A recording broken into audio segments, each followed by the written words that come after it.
మొదటి అధ్యాయము మొదటి వచనము రెండవ వచనాన్ని మనం ధ్యానం చేస్తూ ఉన్నాం. ఆదియందు దేవుడు భూమి ఆకాశములను సృజించెను. భూమి నిరాకారముగాను శూన్యముగాను ఉండెను. చాలు. ఆకాశాన్ని దేవుడు ఎలా సృష్టించాడో చెప్పాను. తన వాక్కు చేతను తన చేతి పని చేతను ఆయన సృష్టించి తన నోటి ఊపిరి చేత ఆకాశానికి అందాన్ని కలుగు చేశాడని, తన ఊపిరి చేత దేవుడు ఏం చేశాడో ఆకాశాన్ని గురించి చెప్పారు. దాన్ని చెబుతూ ఆయన ఊపిరి చేత ఆకాశానికి అందాన్ని దేవుడు, సూర్యుడిని, చంద్రుడిని, నక్షత్రాలను, మరి ఆ సౌందర్యాన్ని దేవుడు దయచేసిన ఆ ఊపిరే మానవుల్లో పెట్టాడని చెప్పాడు. అంటే దేవుని ఊపిరి, ఆకాశానికి అందాన్ని కలుగు చేసిన దేవుని ఊపిరి మనిషిలో ఉంది అని చెప్పారు. తర్వాత రాత్రి వేళ మీకు ఏం చెప్పారంటే భూమి నిరాకారముగాను శూన్యముగా ఉన్నది అనే విషయాలు చెప్పాను. ఇర్మియా భక్తుడు కూడా భూమి నిరాకారముగా శూన్యముగా ఉన్నది అని అన్నారు. యెషయా భక్తుడు ఏమన్నాడంటే భూమి నిరాకారముగాను శూన్యముగా ఉండినట్లుగా ఆయన దాన్ని సృష్టించలేదు గాని మానవులకు నివాస స్థలములకు యోగ్యముగా ఉండినట్లుగా దేవుడు ఆ భూమిని సృష్టించెను అని చెప్పి, ఎలా సృష్టించాడు భూమిని? సముద్రపు జలాలలో దేవుడు పునాది వేసి ప్రవాహ జలముల మీద దేవుడు భూమిని స్థిరపరిచాడనే విషయాల్ని చెప్పి, నివాస స్థలములకు యోగ్యముగా ఉండనట్లుగా దేవుడు భూమిని సృష్టించాడని చెప్పి ముగించారు. కొందరి నివాస స్థలాలను దేవుడు వర్ధల చేస్తున్నాడు. అది సెంటు ఉండని, 2 సెంట్లు ఉండని. కొందరు నివాస స్థలాలను దేవుడు అభివృద్ధి చేస్తున్నాడు, ఆశీర్వదిస్తున్నాడు. కొందరి నివాస స్థలాల మీద శాపం నిలిచి ఉంది. కొన్ని నివాస స్థలాల మీద గంధకాలు కురుస్తూ ఉన్నాయి. శాపము, గంధకాలు అలాంటి విధానాలు లేకుండా అభివృద్ధి, ఆశీర్వాదం మన నివాస స్థలాల మీదకి రావాలంటే మన నివాస స్థలాలను విడిచి దేవుని నివాస స్థలంలోకి వచ్చి ఆయన పాదపీఠం ఎదుట సాగిలపడాలని రాత్రి మీకు చెప్పాను. ఇంతవరకు క్లియర్. ఈరోజు భూమి ఆకాశములను సృజించిన దేవుడు మనలను ఆశీర్వదించే దేవుడు. ఈరోజు అది చెప్తాను. జాగ్రత్తగా దేవుని మాటలు విందాం. 115వ కీర్తన 115వ కీర్తన 15వ వచనం. 115వ కీర్తన 15వ వచనం. భూమి ఆకాశములను సృజించిన యెహోవా చేత మీరు ఆశీర్వదించబడిన వారు. దేవుడు అంటున్నాడు, మీ నివాస స్థలములను నేను ఆశీర్వదిస్తాను, అభివృద్ధి చేస్తాను, వృద్ధి చేస్తాను అన్న దేవుడు భూమి ఆకాశములను సృజించిన దేవాది దేవుడు మిమ్ములను ఆశీర్వదించువాడు. మనల్ని ఆశీర్వదించేది భూమిని ఆకాశమును సృజించిన దేవాది దేవుడు. మనలను ఆయన ఆశీర్వదిస్తాడు. ఆయన ఆశీర్వదించగా మనకి ఏది తక్కువ కాదు. ఆయన ఆశీర్వదించగా బుడ్డిలో ఉన్న నూనె గాని, తొట్టిలో ఉన్న పిండి గాని కొదువ కాలేదు. ఆయన ఆశీర్వదించగా 5 రొట్టెలు 2 చిన్న చేపలు ఆయన అనేకులకు పంచిపెట్టగా గంపలు మిగిలిపోయినాయి. ఆయన ఆశీర్వదించగా నీటి రూపము మారిపోయింది. ఆయన ఆశీర్వదించగా అన్ని సమస్తము సమకూడి జరుగుతాయి. కాబట్టి ఇక్కడ ఏం రాయబడిందంటే భూమి ఆకాశములను సృజించిన దేవాది దేవుడు ద్వారా మీరు ఆశీర్వదించబడిన వారు. కీర్తనాకారుడైన దావీదు గారు 3వ కీర్తన 8వ వచనం అంటాడు, నీ ప్రజల మీదకి ఆశీర్వాదము వచ్చునుగాక. 3వ అధ్యాయము 8వ వచనం కీర్తన గ్రంథము. నీ ప్రజల మీదకి ఆశీర్వాదము వచ్చునగాక. ప్రజల మీదకి ఆశీర్వాదం ఎలా వస్తుంది? భూమి ఆకాశమును సృజించిన దేవుని ద్వారా ప్రజల మీదకి ఆశీర్వాదం వస్తుంది. ఏ ఆశీర్వాదమైనా నువ్వు పొందుతున్నావు అంటే, ఏ దీవెనైనా నువ్వు పొందుతున్నావు అంటే, ఏ మేలైనా నువ్వు పొందుతున్నావంటే అది దేవుని ద్వారా మాత్రమే కలుగుతుంది. ఇప్పుడు ఏ ఒడి పడ్డాది? 1వ తరగతి వాళ్ళకి, 2వ తరగతి వాళ్ళకి, 3వ తరగతి వాళ్ళకి ఏ ఒడి పడ్డాది? ఏ ఒడి? అందరికి పడ్డది అనుకుంటున్నారే, అల్లాడుతున్నారు పడినోళ్ళు. మాకు పడలేదని ఆ పంచాయతీ ఆఫీసుల చుట్టూ ఎక్కడికి వెళ్ళాలి, ఏం చేయాలి, ఎవరిని అడగాలి పెట్టుకొని అంటున్నారు. కానీ కొందరికి పడ్డాయి, కొందరికి పడలా.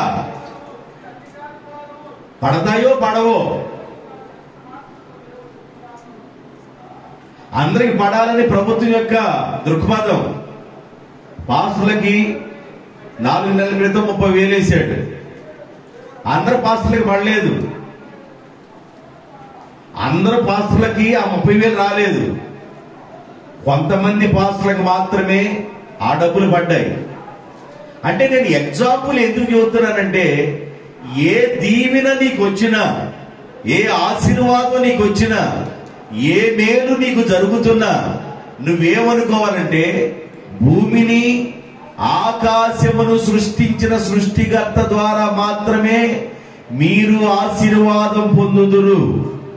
అదే కీర్తనకారుడు అంటాడు, నీ ప్రజల మీదకి ఆశీర్వాదములు వచ్చునుగాక. దేవాది దేవుని ద్వారా ప్రజల మీదకి ఆశీర్వాదాలు వస్తాయి. ఆయన ఎవరిని శపించాలని కోరుకోడు. గంధకాన్ని కురిపించాలని కోరుకోడు ఆయన.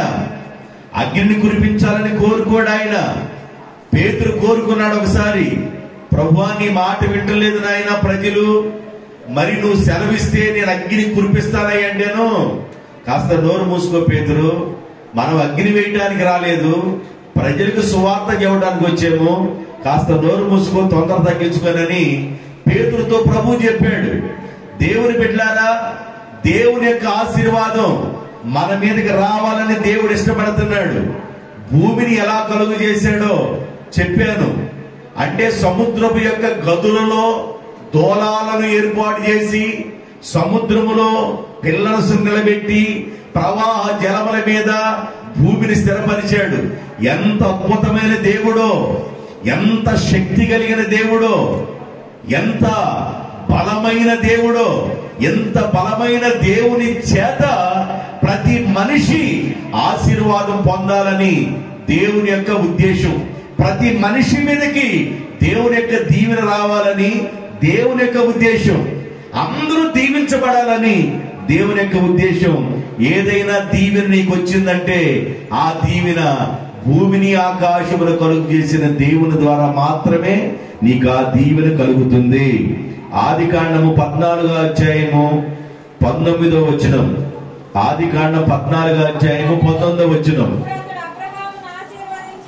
అబ్రహామును ఆశీర్వదించి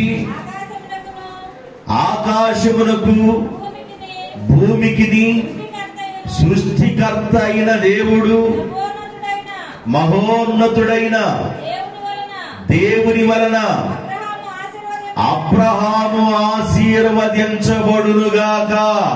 అబ్రహాముని దేవుడు ఎలా ఆశీర్వదించాడు? బైబిల్లో ఏం రాయబడిందంటే, భూమి ఆకాశములను సృజించిన. ఆ పాయింట్ తప్ప నీ పక్కకి వెళ్ళను, ఆ పాయింట్ మీదే వెళతా. మీరు జాగ్రత్తగా పాయింట్ క్యాచ్ చేసుకుంటూ ఆ పాయింట్ నే మీరు రాసుకుంటే బాగుంటది, అది మీకు ఉపయోగంగా ఉంటది. భూమి ఆకాశమును సృజించిన సర్వోన్నతుడైన దేవుడు అబ్రహామును ఆశీర్వదించాడు. అబ్రహాము 12వ అధ్యాయంలో బయలుదేరి రావడం జరిగింది. 13వ అధ్యాయంలోకి వచ్చేసరికి, ఆదికాండ 13వ అధ్యాయంలోకి వచ్చేసరికి వెండి బంగారము పశువులను ఇచ్చి గొప్ప ధనవంతుడిగా దేవుడు అబ్రహామును చేసినట్లుగా చూడగలుగుతున్నాం. ఆ రోజుల్లో రాజ్యాల్ని, దేశాల్ని పరిపాలన చేసే రాజులు కూడా అబ్రహాముని ఏమన్నారంటే, నీవు మా మధ్య మహనీయుడుగా ఉన్నావు, నీవు మా మధ్య గొప్పవాడుగా ఉన్నావు అంటే రాజులు కూడా అబ్రహామును గొప్పవాడు అంటున్నారంటే దాని అర్థం ఏంటంటే, అంతగా దేవాది దేవుడు భూమిని ఆకాశాన్ని సృజించిన గొప్ప దేవాది దేవుడు అబ్రహామును ఆశీర్వదించాడు. ఎంతగా ఆశీర్వదించాడంటే, సర్వ సమృద్ధితోను, వెండితోను, బంగారముతోను, పశువులతోను, పనివారితోను అన్ని విధాలైన ఆశీర్వాదాలు దేవుడు అబ్రహాం మీదకి రప్పించాడు. ఒక అబ్రహాం మీదకే కాదు, భూమి మీద ఉన్న నివాస స్థలములన్నిటినీ, భూమిని నివాస స్థలములుగా మానవునికి యోగ్యంగా ఉన్నట్లుగా నేను ఆ భూమిని వారికి అనుగ్రహించాను. ఆ నివాస స్థలాల మీద ఆశీర్వాదము, అభివృద్ధి, మరి దీవెన ఆ నివాస స్థలాల్లో ఉన్నవారు అనుభవించాలని దేవుని యొక్క ఆశ. అయితే కొంతమంది నివాస స్థలాల మీద శాపం ఉంటుంది, కొంతమంది నివాస స్థలాలు అనగా సొదొమ గొమొర్రా నివాస స్థలాల మీద అగ్ని గంధకాలు కురిసిని, కొన్ని నివాస స్థలాలు కలిసి వస్తాయి. కొంత మీరేమంటారంటే, ఆ ఇంట్లోకి వెళ్తే భలే కలిసి వచ్చిందే. ఏ ఇంట్లోకి వెళ్తే? ఏదో ఒక ఇంట్లోకి వెళ్తే కలిసి వచ్చిందంట. కొంతమంది ఉద్దేశం అదేంటంటే, ఫలాని ఇంట్లో ఉంటే కలిసి వచ్చింది, మరి ఫలాని ఇంట్లో ఉంటే కలిసి ఎందుకు రాలేదు? అది ఇల్లే, ఇది ఇల్లే, అది 1.5 సెంట్ల స్థలమే, ఇది 1.5 సెంట్ల స్థలమే, అది 3 సెంట్ల స్థలమే, ఇది 3 సెంట్ల స్థలమే, అది 5 సెంట్ల స్థలమే, ఇది 5 సెంట్ల స్థలమే. అక్కడ కలిసి వచ్చి ఇక్కడ కలిసి రాకపోవడానికి కారణం ఏంది? ఈ భూమి మీద శాపం ఉండటానికి, ఈ భూమి మీద ఆశీర్వాదం ఉండటానికి, ఈ నివాస స్థలం మీద శాపం ఉండటానికి, ఈ నివాస స్థలం మీద దీవెన ఉండటానికి కారణం ఏంది? ఏమి లేదు. నువ్వు దేవునికి సాగిలపడితే దేవుడు నిన్ను ఆశీర్వదిస్తాడు. అంతే. దేవునికి స్తోత్రం. అంతకంటే పెద్ద స్తోత్రం ఏమి లేదు. రండి, మనము యెహోవా సన్నిధికి వెళ్ళి ఆయన పాదపీఠము ఎదుట నమస్కారం చేద్దాము. రండి. పిల్లలేమి, పెద్దలేమి, యవనస్తులేమి, వృద్ధులేమి, అందరూ, స్త్రీలేమి, పురుషులేమి, అందరం యెహోవా సన్నిధికి వెళదాము. రండి. దేవుని సన్నిధికి వెళ్ళటం ఆశీర్వాదం. అక్కడ నుండి ఆశీర్వాదాన్ని మనం మోసుకొని వెళతా ఉంటాం. దేవుని దగ్గర నుండి ఆశీర్వాదం మోసుకొని వెళుతూ ఉంటాం. దేవుడు మనల్ని ఆశీర్వాదం పొందటానికే పిలిచాడు. మీరు జాగ్రత్తగా వినండి. దేవుడు నిన్ను ఎందుకు పిలిచాడంటే, నువ్వు ఆశీర్వాదం పొందాలనే పిలిచాడు దేవుడు. ఒకసారి చూస్తారా? 1 పేతురు రాసిన పత్రిక 3వ అధ్యాయము, 1 పేతురు రాసిన పత్రిక 3వ అధ్యాయము 9వ వచనం. ఆశీర్వాదమునకు వారసులగుటకు మీరు పిలవబడితిరి. అందరూ చెప్పండి. ఆశీర్వాదానికి వారసులగుటకు నేను పిలవబడ్డాను. నువ్వెందుకు పిలవబడ్డావు దేవుని చేతంటే, ఆశీర్వాదానికి వారసురాలు అవటానికి, ఆశీర్వాదానికి వారసుడు అవటానికి దేవుడు నిన్ను పిలిచాడు. స్తోత్రం. అర్థం కావాలి మనకి. దేవుడు మనల్ని ఎందుకు పిలిచాడంటే, దేవుడు మనల్ని ఎందుకు ఏర్పాటు చేసుకున్నాడంటే, అనేక మంది లోకంలో ఉండగా, అనేక మంది లోక నటనలో ఉండగా నీవే ఎందుకోసం దేవునికి ఆకర్షితురాలు అయ్యావు. దేవుడు నిన్నెందుకు దేవుడు ఆకర్షించుకున్నాడు, నువ్వెందుకు దేవుని దగ్గరికి వస్తున్నావంటే, ఆశీర్వాదానికి వారసురాలుగా, వారసుడిగా ఉండటానికి నీవు పిలవబడ్డావు. నువ్వు ఆశీర్వాదం పొందాలనే పిలువబడ్డావు దేవుని దగ్గరికి. శాపం పొందడానికి పిలువబడలేదు, ఆశీర్వాదం పొందడానికే పిలువబడ్డావు. ఇజ్రాయెల్ని పిలిచిన దేవుడు ఆశీర్వదించాడు. ఇజ్రాయెల్ పిలిచిన దేవుడు ఆశీర్వదించాడు. అబ్రహాముని పిలిచిన దేవుడు ఆశీర్వదించాడు. ఇస్సాకుని పిలిచిన దేవుడు ఇస్సాకును ఆశీర్వదించాడు.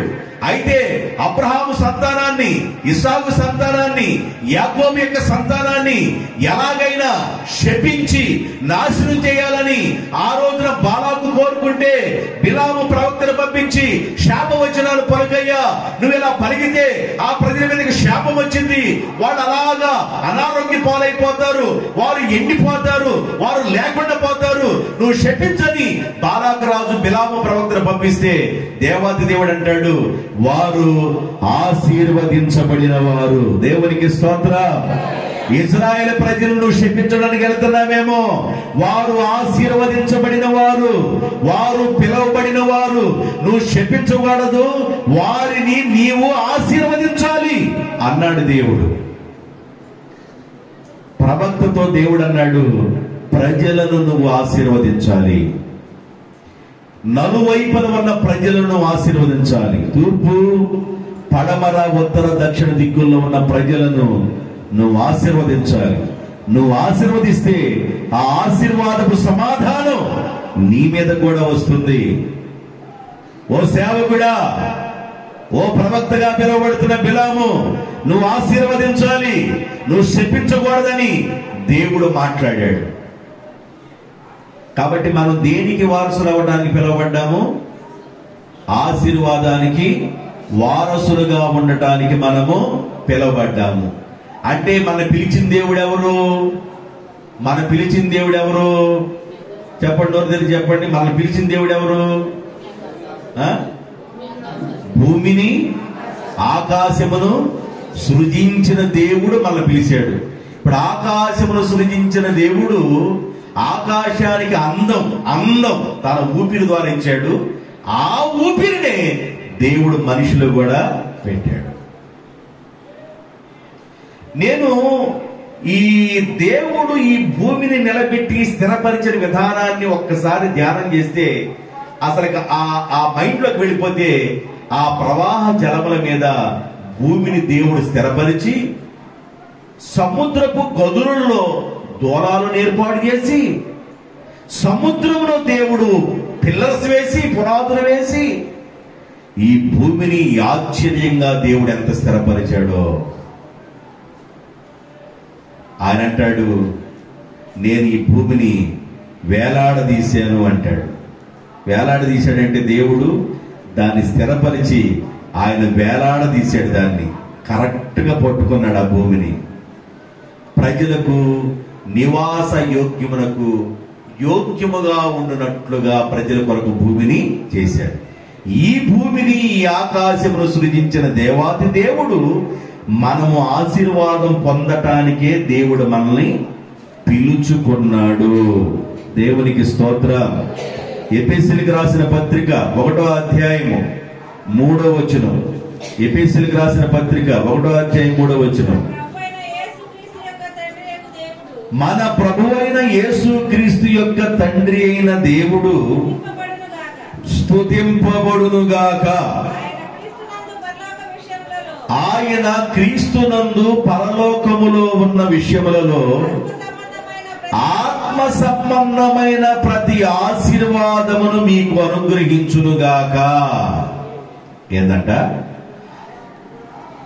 ఇంతకుముందే ఆశీర్వాదం, ఇంతకుముందు భూ సంబంధమైన ఆశీర్వాదం, ఇప్పుడు పర సంబంధమైన ఆశీర్వాదం కూడా దేవుడు మీకు అనుగ్రహించునుగాక అన్నాడు. భూ సంబంధంగా దీవించబడమే కాదు, పర సంబంధమైన ఆశీర్వాదం కూడా దేవుడు మనకిస్తున్నాడు. పర సంబంధంగా ఉండే దీవెనలు కూడా దేవుడు మనకిస్తున్నాడు. పర సంబంధంగా ఉండే ఆశీర్వాదం.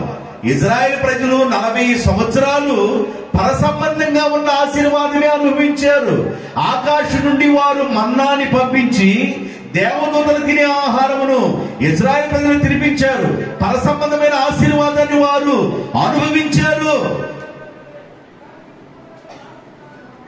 దేవుడు మనల్ని ఆశీర్వాదానికి వారసులుగా ఉండడానికి పిలిచాడు. భూ సంబంధమైన ఆశీర్వాదాలే కాదు కానీ పర సంబంధమైన ఆశీర్వాదాలు కూడా మనకు అనుగ్రహించడానికి పిలువబడ్డాము. అంటే దేవుడు ఏమి దాచుకోవటం ఏమీ లేదు, ఆయనకి ఇవ్వటమే తప్ప దాచుకోవటం ఏమీ లేదు. నువ్వు అడగాలి, పొందుకోవాలి. నీ కుటుంబం మీదకి దేవుని దీవెన రావడానికి పొందుకోవాలి. నువ్వు అనుకుంటావు, నా కుటుంబం ఈ ఇల్లు బాగాల, ఈ నేల బాగాల, ఇక్కడ కలిసి రావట్లా. కొంతమంది గేదెలు కట్టేసిన తర్వాత గేదెలు ఏమన్నా కొన్ని దొడ్డిల్లో అన్ని పడదోళ్ళ పడుతూ ఉంటాయి, కొన్ని దొడ్డిల్లో అన్ని కొర్రలు పడుతూ ఉంటాయి. అంటే నువ్వేమనుకుంటావు అప్పుడు? ఈ నేల అన్ని కొర్రల నేలే, కలిసి రావటం. ఈ నేల కలిసి వస్తుంది అంటే నేల కలిసి రావటం కాదు, భూమిని దేవుడు అందరి నివాసానికి యోగ్యంగా ఉండడానికి దేవుడు ఇచ్చాడు. కానీ దేవుని బిడ్డలారా, నీ యొక్క అపోహ ఏంటంటే, నీ యొక్క ఆలోచన ఏంటంటే, ఈ నేలలో గేదెలన్నీ దొన్నకొర్రలు పడుతున్నాయి, అవతాల నేలలో అన్ని పడదోళ్ళ పడుతున్నాయి. అది నేలే, ఇది నేలే. ఈ నేల మీద ఎందుకు జరుగుతుంది, ఆ నేల మీద అలాగెందుకు జరుగుతుంది అంటే, మనము దేవునికి లోబడే విధానాన్ని బట్టి నీ దొడ్డి విస్తరించునుగాక. లాభాలు దొడ్డి విస్తరించటంలా, లాభాలు దొడ్డే మేలు పొందటంలా అన్ని ఈసుకుపోతా ఉన్నాయి. గొర్రెలు ఈసుకుపోతున్నప్పుడు ఇలాంటి పరిస్థితుల్లో కష్టతరంలో ఉన్న ఆ కుటుంబంలోనికి దేవుడు యాకోబుని రంగప్రవేశం చేయించాడు. యాకోబు వచ్చిన వేళ విశేషం ఏదో గాని, తన పాదము పెట్టిన చోట 30వ అధ్యాయము 30వ వచనంలో ఆదికాండంలో, మావా నేను రాకమునుపు నీకుండినది కొంచెమే, అయితే నేను పాదము పెట్టిన చోటనెల్లా యెహోవా నిన్ను ఆశీర్వదించెను. దేవునికి స్తోత్రం. అంటే యాకోబు పాదం ఏంది, లాబాను పాదం ఏంది? యాకోబుని కాలే, లాబాన్ని కాలే. ఈ కాల్లో ఉన్న పరిస్థితి ఏంది, ఆ కాల్లో ఉన్న పరిస్థితి ఏంది? అప్పుడప్పుడు మీరు అంటారు, ఐరన్ లెగ్ అండి. ఏ లెగ్? ఐరన్ లెగ్ అండి అంటారు. ఐరన్ లెగ్ అంటే ఏంది? మీరు ఇంకా కొన్ని విషయాలు మాట్లాడతారు. బెడ్ వచ్చిన వేళ చెప్పండి, బెడ్ వచ్చిన వేళ, గొడ్డు వచ్చిన వేళ అంటే దాని అర్థం ఏంది? ఒక్కొక్క బెడ్ వస్తే కలిసి వస్తుంది, ఒక్కొక్క దొడ్లో గొడ్డు వస్తే కలిసి వస్తుంది. నేను కలిసి రావట్లేదనే పదాన్ని మళ్ళీ ఎందుకు పలకాలి? ఎంతవరకు పలికితే చాలుగా, మీకు అర్థమైందిగా.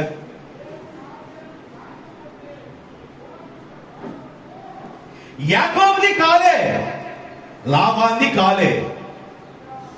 లాబాను ఇల్లు దీవెన లేకుండా, దొడ్డె విస్తరించకుండా, గొర్రెలు పెరగకుండా, ఇలాగా దొడ్డె తరిగిపోవడానికి కారణాలేంటి? యాకోబు అడుగుపెట్టిన తర్వాత తరిగిపోయిన దొడ్డే మరలా పెరుగుదానికి కారణాలేంది? కారణం ఏంటంటే, యాకోబు వస్తూ బేతేలులో ఉన్న దేవుడను, లూజు ప్రాంతంలో ఉన్న దేవుడను వెంపడ పెట్టుకొని ఆయన ఇంటిలోనికి అడుగు పెట్టాడు. దేవునికి స్తోత్రం, హల్లెలూయా. దేవుణ్ణి తీసుకొని వచ్చాడు ఆయన. ఎప్పుడైతే యాకోబుతో పాటు దేవుడు కూడా లాబాను ఇంట్లోకి అడుగు పెట్టాడో, ఆ ఇంటి మీద ఉన్న దరిద్రత వెళ్ళిపోయింది, ఆ ఇంటి మీద ఉన్న కీడు వెళ్ళిపోయింది, ఆ ఇంటి మీద ఉన్న శాపం వెళ్ళిపోయింది, ఆ ఇంటి మీద ఉన్న గొడ్డుదనం వెళ్ళిపోయింది.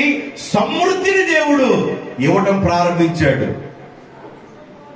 అంటే నీ పాదము ఎక్కడైనా పెడితే కలిసి రావాలి అక్కడ. దేవునికి స్తోత్రం.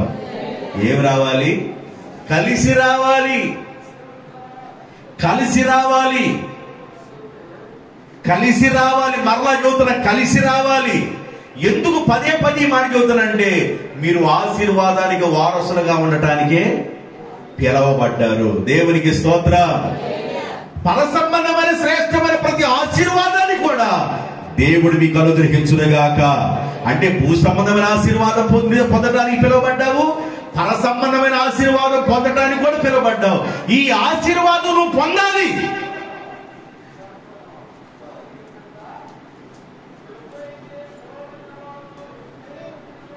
నయోమి, రూతమ్మ, వార్పమ్మ, ఋతు భర్త, వార్ప భర్త, నయోమి భర్త ఆ ప్రాంతంలో, ఏ ప్రాంతం అది? మోయాబీ ప్రాంతం. మోయాబీ ప్రాంతంలో ఉండగా నయోమికి కలిసి రాల. భర్తను బాగొట్టుకుంది, ఇద్దరు కుమారులు బాగొట్టుకుంది. ఒక కోళ్ళు వెళ్ళిపోయింది, వార్ప వెళ్ళిపోయింది. ఋతుమ మాత్రం ఒకటే అంది, అత్త నీ దేవుడే నా దేవుడు. కమిట్ అయిపోయింది. మోయాబీ దేశంలో ఉన్న దేవుళ్ళని నేను వదిలిపెట్టేశాను. నీ దేవుడే నా దేవుడు, నీ జనమే నా జనము.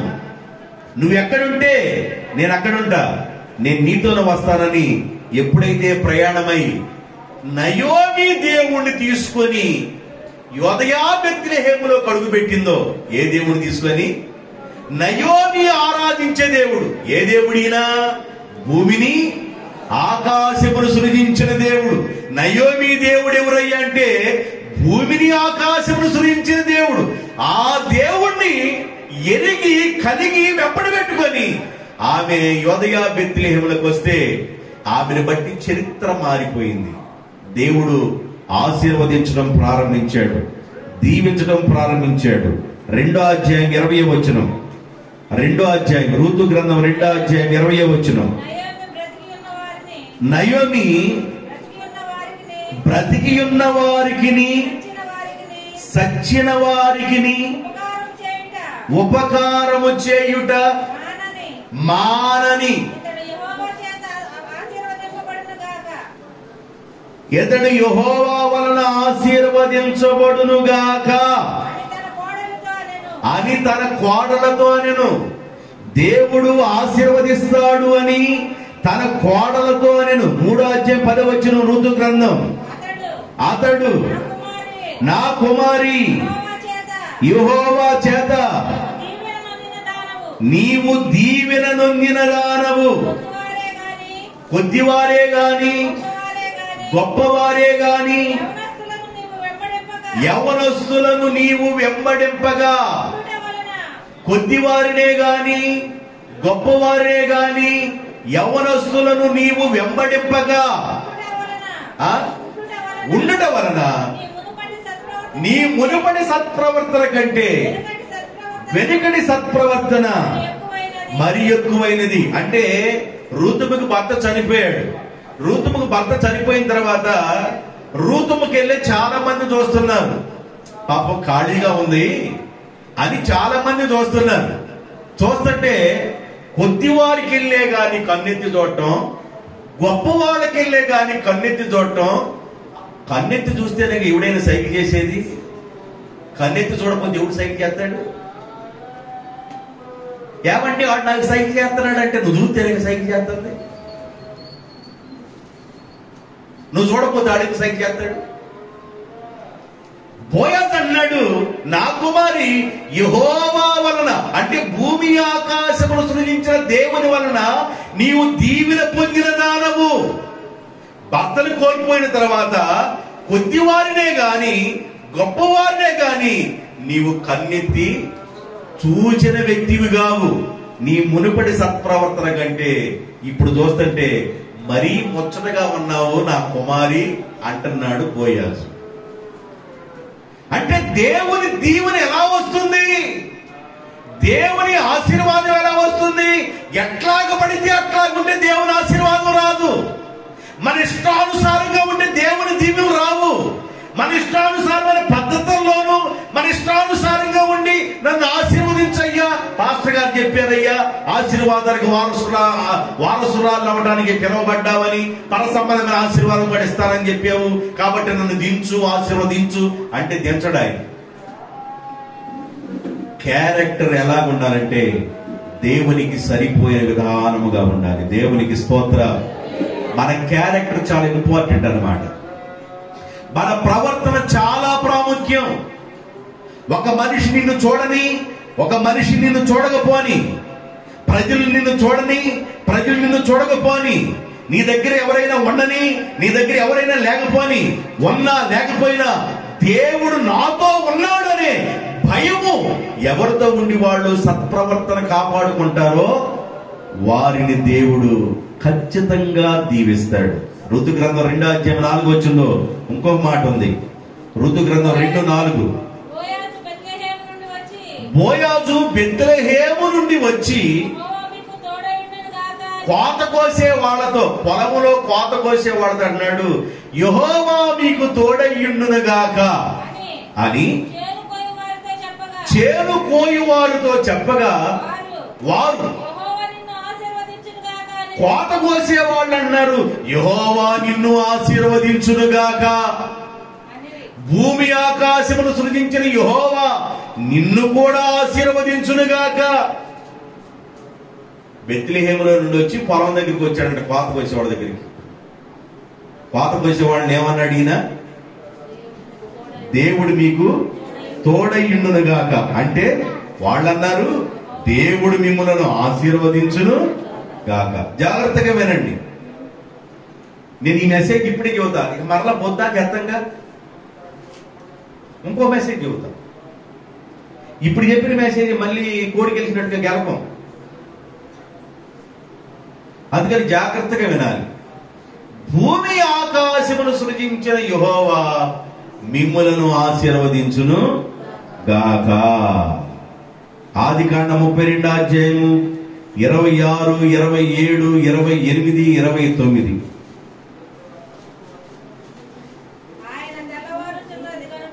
దేవుడు అంటున్నాడు, తెల్లవారుచున్నది గనుక నన్ను పోనిమ్మనగా అతడు.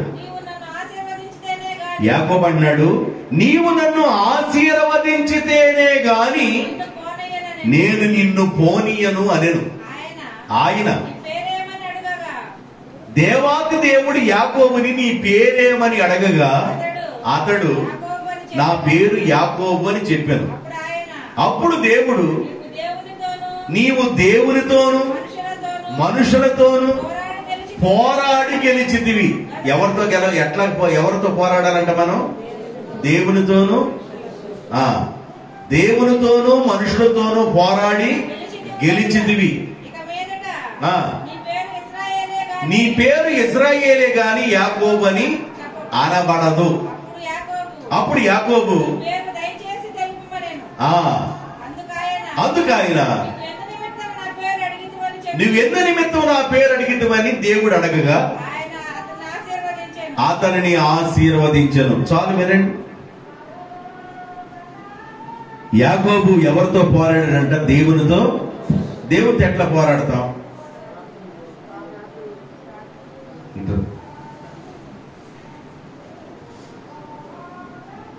టయానికి రావట్లేదు, నువ్వు టయానికి రావట్లేదు అన్నీ కొట్టా.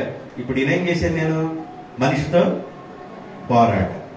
దేవుడితో ఎలా పోరాడతాం అంటే గుద్దులాడతామా? ఎట్లా?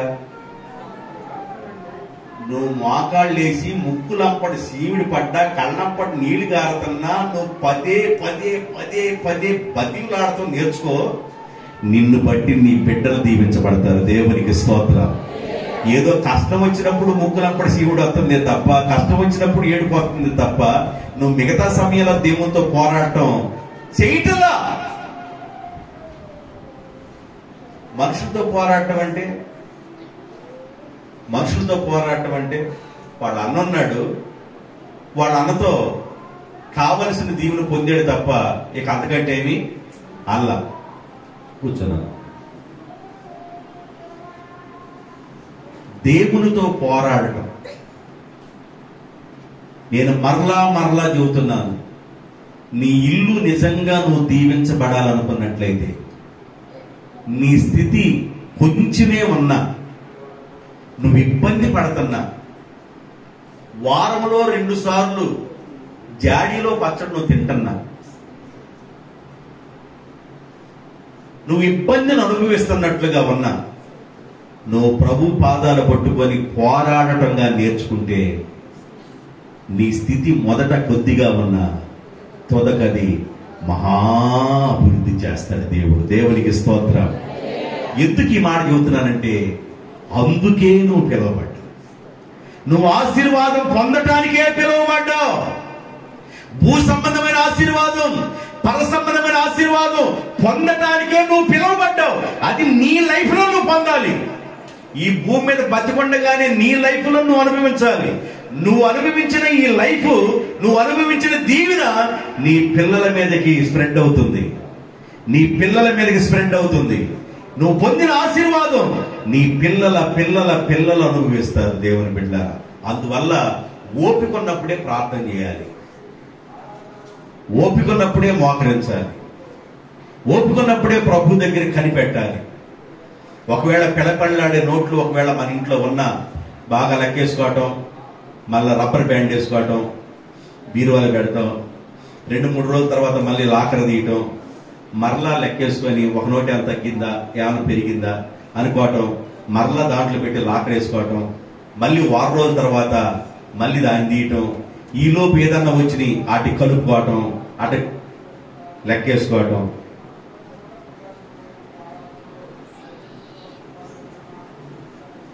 ఇలాంటి దీవెన నీ కుటుంబంలో ఉండును గాక. దేవునికి స్తోత్రం. ఆర్థిక పరమైన దీవెన కూడా నీ కుటుంబానికి ఉండును గాక.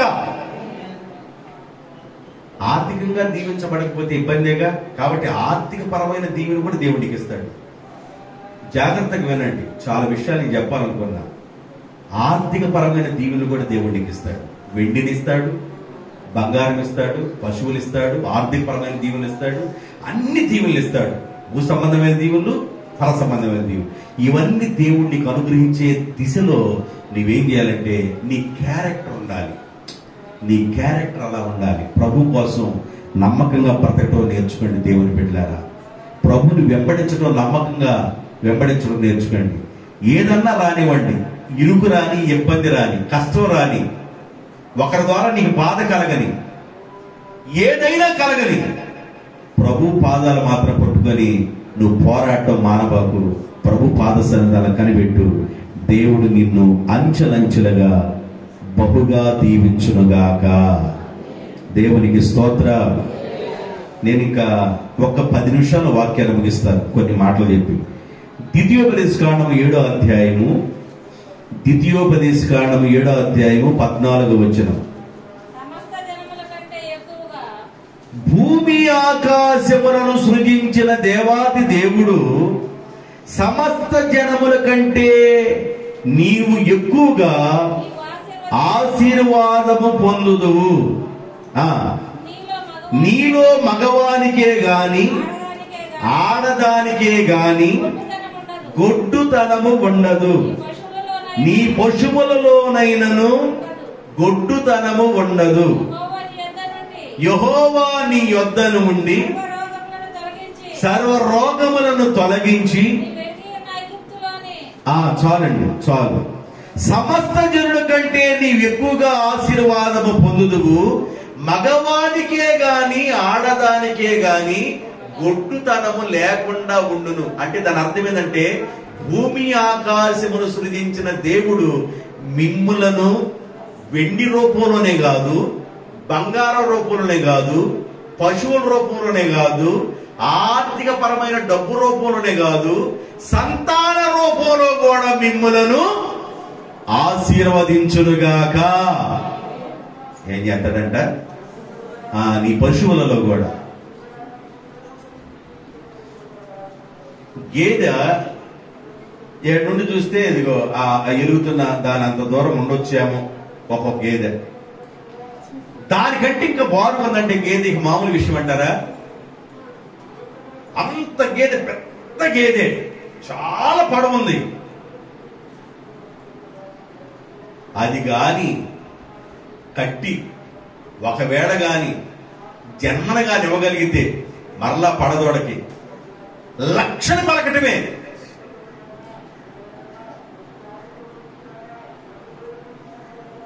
మూడు సంవత్సరాల్లో కట్టాల. 3 సంవత్సరాలు అయిపోయింది, 4, 5 మేపుతా ఉన్నాడు రైతు. తర్వాత మంగళగిరి అమ్మేశాడు. ఏడమ్మేశాడు? మంగళగిరిలో ఏముందనుకుంటారు?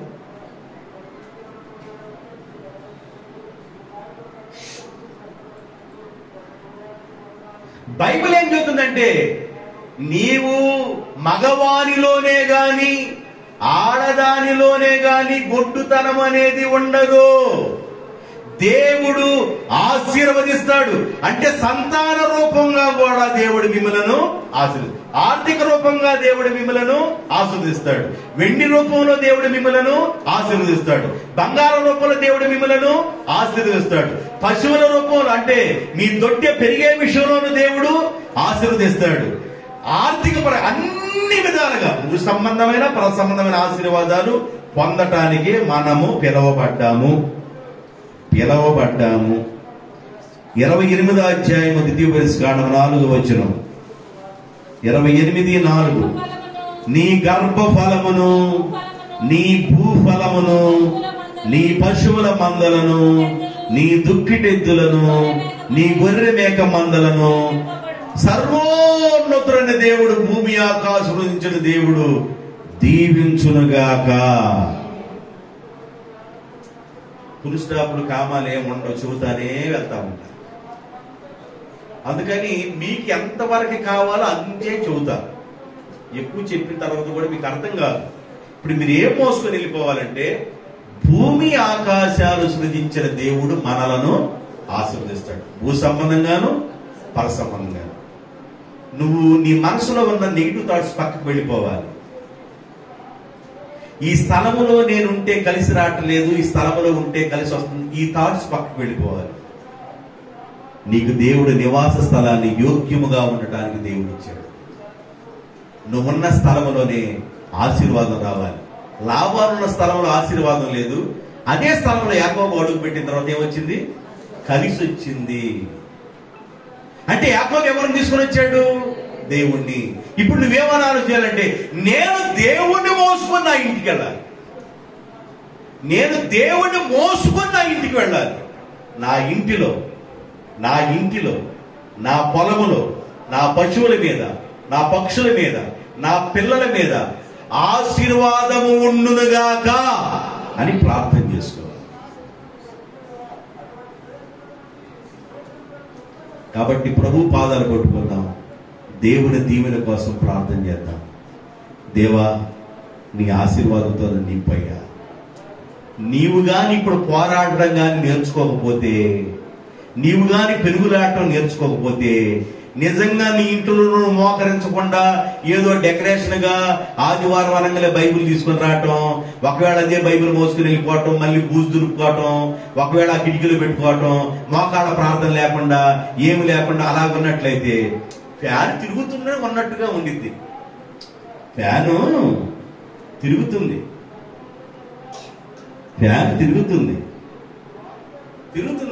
అయిపోయింది. కరెంట్ పోయినా కూడా తిరుగుతుంది. అది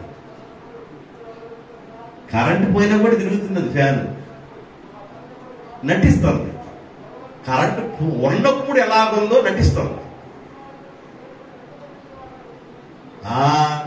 నువ్వు కరెంట్ ఇస్తే నేను తిరిగేది, నేను కూడా తిరుగుతున్నాను చూడని నటిస్తుంది.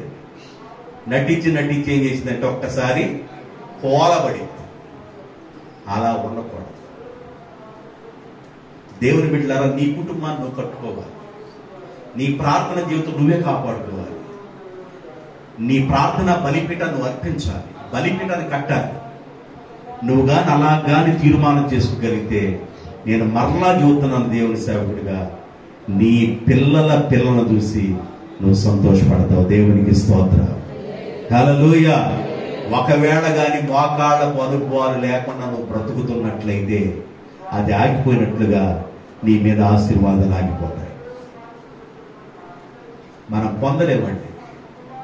కానీ బైబిల్ ఏం చెబుతుందంటే, మీరు ఆశీర్వాదానికి వారసులుగా ఉండటానికి పిలవబడ్డారు. ఇది మనసులో పెట్టుకోండి, ప్రార్థన చేసుకోండి, నిన్ను నీవే ఎంకరేజ్ చేసుకోండి. పాస్టర్ గారు కూర్చొని పొద్దాక చెయ్యి ప్రార్థన పొద్దాక పాస్టర్ గారు అలా నేర్చుకోవాలి. తెలియకపోతే అడగాలి, ప్రార్థనలో బలం పొందాలి. ఎలాగుంటే నిన్ను నీ పిల్లలను దేవుడు ఆశీర్వదించును గాక. చాలు, ఇంతవరకు చాలు. ప్రార్థన చేసుకుందాం. తలలో వంచండి, ప్రార్థన చేసుకుందాం. ఒక్క నిమిషం పాటు అందరూ ప్రార్థన చేద్దాం.